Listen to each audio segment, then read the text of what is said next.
Assalamualaikum warahmatullahi wabarakatuh.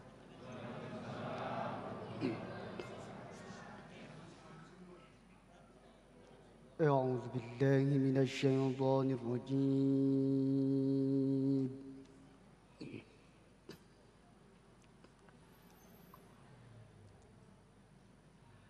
بسم الله الرحمن الرحيم.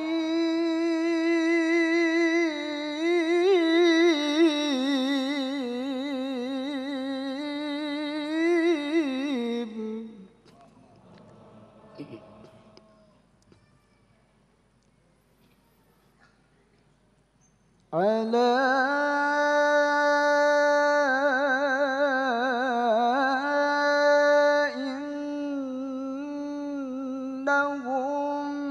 يثنون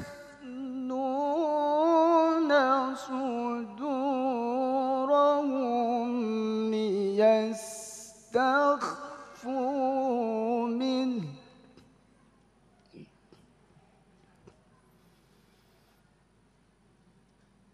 ألا حين يستغشون ثيابهم يعلم ما يسرون وما يعلنون إنه عليم بذات الصدور.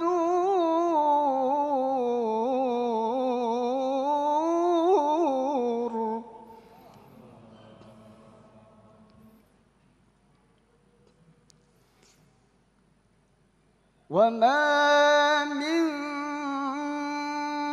دابة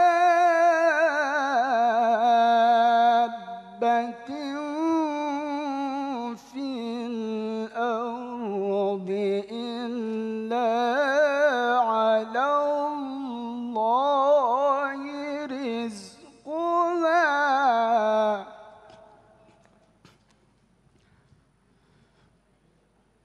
إلا على الله رزقها ويعلم مستقرها ومستودعها كل في كتاب مبين.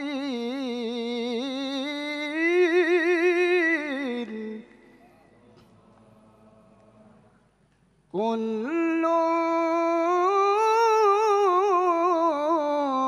في كتاب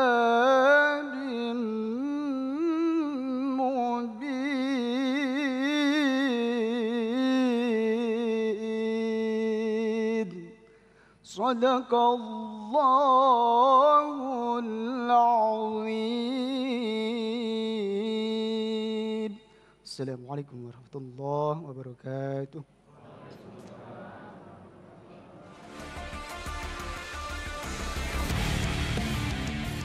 Citayam Fashion Week atau CFW yang akhir-akhir ini menjadi perbincangan hangat di kalangan pengguna media sosial maupun media mainstream. Sosok Bonge yang memiliki nama asli Eka Satria Saputra, remaja asal Bojonggede, Jawa Barat, mendadak jadi buah bibir karena penampilannya yang trendy dan nyentrik di atas zebra cross Dukuh Atas Jakarta. Siapa sangka Bonge, anak remaja yang tidak tamat mengenyam pendidikan sekolah dasar, mampu mengubah wajah Sudirman sebagai pusat kota strategis menjadi ikon perkumpulan anak-anak muda pinggiran Jakarta untuk berekspresi. Aksi ini menjadikan Bonge bintang yang layak untuk dibanjiri pujian. Selain banjir pujian, ia pun dibanjiri rezeki yang berlimpah karena kreativitasnya.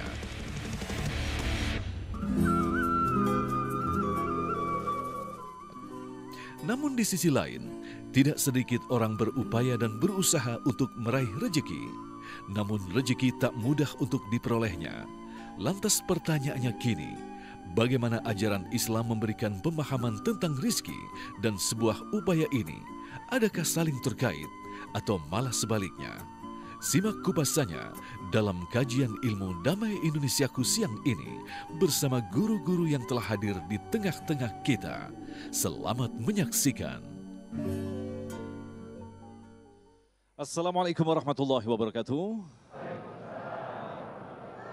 Alhamdulillahirrabbilalamin. Allahumma salli ala Sayyidina Muhammad wa ala ali Sayyidina Muhammad. Segala puji bagi Allah yang kembali mempertemukan kita dalam majelis ilmu Damai Indonesiaku, yang kali ini kembali kita bersiaran secara langsung dari Masjid Al-Muhajirin, Babelan, Bekasi. Dan pemirsa yang dirahmati Allah, alhamdulillah guru-guru yang kita cintai telah hadir bersama kita, Kiai Haji Idrus Ramli, Kiai Haji Sumarno Syafi'i dan Ustadz Asmar Lambo yang akan mengangkat tema seperti yang baru saja kita saksikan. Bagaimanakah kita memahami tentang hakikat rizki? Itulah tema yang kita angkat dalam kesempatan kali ini, tentunya masih bersama kami Damai Indonesiaku yang dipersembahkan oleh Sarung Wadimor, tentu sarung kita. Selamat mengikuti.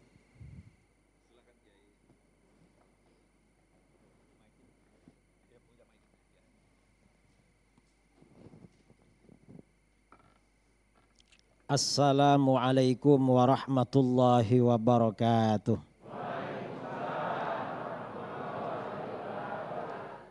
Bismillahirrahmanirrahim. Alhamdulillahi rabbil alamin. Lahul hamdu wa lahul fadlu wa lahul thana'ul hasan.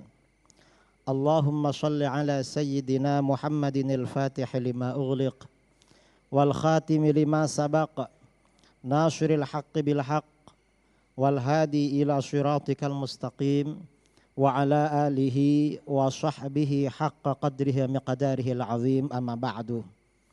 Yang saya muliakan dan saya hormati para alim, para asatidz, para kiai, wabil khusus bersama kita ada Al-Mukarram Kiai Haji Sumarno Syafi'i, juga Al-Ustadz Asmar Lambo, juga para jamaah kaum muslimin dan muslimat yang hadir pada acara siang ini di Damai Indonesiaku di Masjid Al-Muhajirin, yang juga saya hormati para pemirsa acara Damai Indonesiaku di TV One dimanapun Anda berada, mulai dari Sabang sampai Merauke, yang saya banggakan dan saya cintai. Saudara-saudara, berbicara tentang rizki itu berbicara tentang sesuatu yang paling penting dalam kehidupan. Mengapa dikatakan paling penting? Sehari-hari kita selalu memikirkan bagaimana kita dapat rizki. Kemudian apapun langkah kita selalu juga bergantung dengan rizki. Saudara bisa datang ke tempat ini sudah barang tentu karena diberikan anugerah oleh Allah, yaitu yang namanya rizki. Mungkin kalau saudara lagi sumpek, gak punya uang atau bagaimana, gak datang ke sini. Termasuk para pemirsa yang menonton acara Damai, lagi gak ada uang, lagi pusing 7 keliling, gak punya uang, mungkin gak nonton acara Damai. Mengapa? Rizki ini penting, saudara. Nah, rizki ini sebenarnya apa? Yang namanya rizki, kata para ulama, ma yuntafa'u bihi, sesuatu yang bermanfaat buat kamu. Mengapa yang bermanfaat? Karena harta yang dikatakan rizki seperti itu. Seperti sabda Rasulullah SAW, yaqulu ibnu Adam mali mali. Manusia selalu bilang hartaku, hartaku, hartaku. Kemudian kata beliau, hartamu itu kan apa yang kamu makan lalu kamu habiskan, atau yang kamu pakai. Malabista fa'ablait, lalu yang kamu pakai sampai lusuh. Kemudian mata syakdakta fa'amdait, harta yang kamu sedekahkan lalu kamu teruskan dengan sedekah itu. Artinya apa? Dari sini kata para ulama, apa yang bermanfaat bagi kita menjadi makanan, menjadi pakaian kita, atau kita sedekahkan, itu namanya rizki. Jadi rizki itu tidak bergantung dengan nominal. Saudara misalnya penghasilannya 1 hari 1 juta, yang dimakan cuma 50.000, sisanya habis itu misalnya tidak disedekahkan. Tapi bagaimana kena tipu orang, atau misalnya hilang, atau bagaimana, berarti itu bukan rizki. Itu hakikat rizki menurut kita selaku umat Islam. Nah, persoalannya sekarang ini bagaimana rizki ini mudah datangnya pada kita. Kan itu sebenarnya. Betul ibu-ibu? Inginkan rizkinya mudah pada kita. Nah, ini di dalam pandangan agama tergantung pada visi misi hidup kita. Tergantung cara pandang dan pola pikir kita. Sabda Rasulullah SAW dalam hadis riwayat At-Tirmidzi, riwayat Abu Dawud dari Anas bin Malik, sabda beliau, "Man kanatil akhiratu hammahu, ja'alallahu ghinahu fi qalbih." Siapa yang menjadikan akhirat sebagai pikirannya. Pikirannya dia akhirat terus, berdagang untuk akhirat, menjadi pejabat untuk akhirat, bekerja untuk akhirat, apapun akhirat terus. Maka Allah jadikan rasa kaya di dalam hatinya. Artinya apa? Hatinya tidak galau, tidak risau. Kalau yang dipikirkan ini akhirat terus. Kemudian wa jama'alahu syamlahu. Allah kumpulkan padanya orang-orangnya. Maksudnya apa? Orang yang ikhlas, yang pikirannya akhirat terus, gampang rukun dengan orang. Gampang happy dengan orang, gampang akrab dengan orang lain. Mengapa? Dia gak ada kepentingan.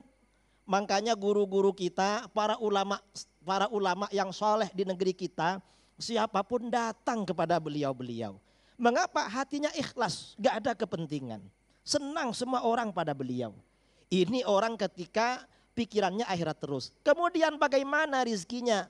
Wa atathud dunya wa hiya raghimatun. Dunia datang kepada orang tersebut dalam keadaan terhina. Maksudnya keadaan terhina bagaimana saudara? Tidak melelahkan pikiran. Tidak memforsir pikiran. Tidak membuat galau, gak membuat susah. Dan benar-benar terhina. Saya ini kadang-kadang saudara-saudara jumpa dengan sebagian guru kita. Yang soleh-soleh, yang pikirannya akhirat terus. Kadang-kadang cerita, itu datang ke sini mau ngasih uang sekian. Terus kiai, saya gak mau katanya. Hina sekali dunia di mata beliau itu. Gak mau sampai nolak-nolak. Coba datang pada kita, mungkin beda cara penyambutannya itu. Itu orang yang ikhlas ya. Orang yang pikirannya akhirat seperti itu. Sebaliknya dari itu saudara. Wa man kanatid dunya hammahu. Siapa yang menjadikan dunia sebagai pikirannya. Yang dipikirkan keuntungan terus, urusan dunia terus. Ja'alallahu faqrahu baina ainaik. Allah jadikan rasa fakir antara kedua matanya. Artinya apa? Orang yang pikirannya materi, dunia terus, selalu galau, selalu risau, selalu susah. Takut gak punya uang, takut gak punya rizki. Karena pikirannya dunia terus. Kalau ada uang yang cukup dimakan 2 hari, dia memikirkan hari ketiga. Ada uang cukup 1 minggu, yang dipikirkan minggu berikutnya. Kalau cukup 1 bulan, pikirannya bulan berikutnya. Cukup 1 tahun, tahun berikutnya. Tidak merasa cukup terus. Itu namanya Allah jadikan rasa fakir. Dan banyak saudara, orang yang di ATM-nya mungkin nominal uangnya banyak sekali, tapi ketakutannya luar biasa. Mengapa? Berarti orang ini visi misinya, pola pikirnya dunia terus. Ada orang-orang kadang saudara-saudara kita pendapatannya biasa-biasa aja, orangnya santai, rajin ke masjid, istiqomah berjamaah, gampang rukun dengan orang. Ini beda memang, ini namanya rizki saudara. Kemudian lagi orang yang visi misinya dunia terus, wa farraqa lahu syamlahu. Allah cerai-beraikan dia dengan orang-orangnya. Orang yang ini pikirannya dunia terus, gampang curiga pada orang lain. Gampang gak suka pada orang lain. Orang tuanya meninggal, tengkar dengan saudaranya. Mengapa? Karena rebutan warisan. Pikirannya dunia terus. Kalau dia punya warung, lalu tetangga sebelah buka warung juga, marah dia. Mengapa? Pikirannya dunia terus, khawatir nanti warungnya dia berkurang pendapatannya. Ini orang dunia. Karenanya coba kita perhatikan ya, orang-orang yang perkumpulannya dunia terus gampang bermusuhan. Dan yang terakhir, orang yang dunia terus, walam ya'tihi minad dunya illa ma quddira lahu. Dan dunia yang datang pada dia hanya yang ditakdirkan oleh Allah. Yang tidak ditakdirkan tidak akan datang pada dia, saudara. Nah, ini pentingnya kita menjaga visi misi kita dalam kehidupan dunia ini. Yaitu agar akhirat menjadi tolok ukur dan perjuangan kita, visi misi dalam kehidupan kita.